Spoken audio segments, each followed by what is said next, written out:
Can you see who viewed your Instagram notes? Hi guys, welcome to our channel. Let's begin. In this video, let's find out if you can see who viewed your Instagram notes. For this, you want to open up the Instagram app on your device. Make sure to sign into your account. Now tap on the chat icon at the top right corner of your screen. As you can see, I have two notes over here. So if I tap on this, you have the option of leave a new note and delete note.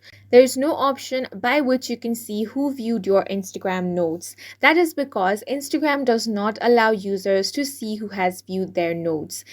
Now, Instagram notes are intended to be a private way of sharing thoughts with close friends. That is why you are not able to see who has viewed your Instagram notes. However, you can see if somebody has liked or replied to your notes. As you can see here, I have one response. If you tap on that, you will be able to view the response given to that note.